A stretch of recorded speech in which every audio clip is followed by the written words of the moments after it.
Vendredi 11 novembre 2022, amis téléspectateurs, bonjour et bienvenue au Flash Info. Démarrons par Parakou pour dire que c'est désormais la panique dans les ghettos. Dans une opération commando, la police a pêché gros en cette période de fin d'année. À Zongo, dans le 3e arrondissement, 6 personnes dont 2 filles et un important butin sont les fruits de la descente de l'équipe policière. Ils sont gardés à vue pour détention de chanvre indien depuis la nuit du mercredi au jeudi 10 novembre 2022 en attendant la suite à donner à leur dossier.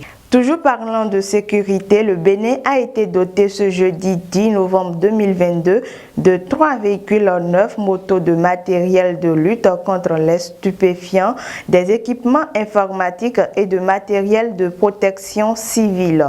Ce don de la France est pour soutenir le Bénin dans le cadre de la lutte contre l'insécurité. En politique, le parti Union progressiste Le Renouveau n'entend pas attendre les 112 qui lui sont accordés par la loi pour compléter son dossier.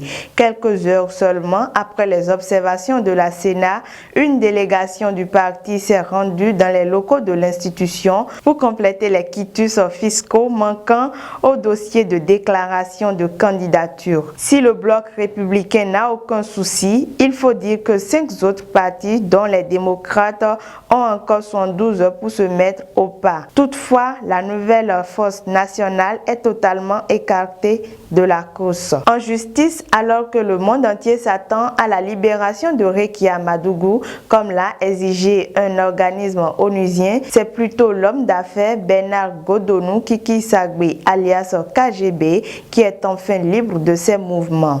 De sources concordantes, il a été libéré par la Cour de répression des infractions économiques et du terrorisme CRIET à l'issue d'un procès qui s'est tenu ce jeudi 10 novembre 2022. En interactualité, le président américain Joe Biden rencontrera son homologue Xi Jinping le 14 novembre à Bali en Indonésie lors du sommet du G20. La Maison-Blanche l'a annoncé hier jeudi à un moment de vive tension entre les deux superpuissances.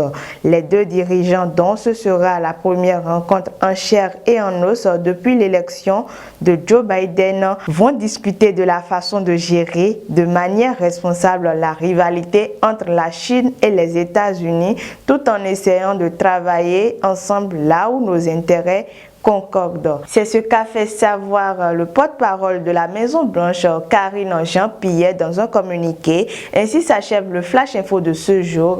Nous vous souhaitons un excellent week-end.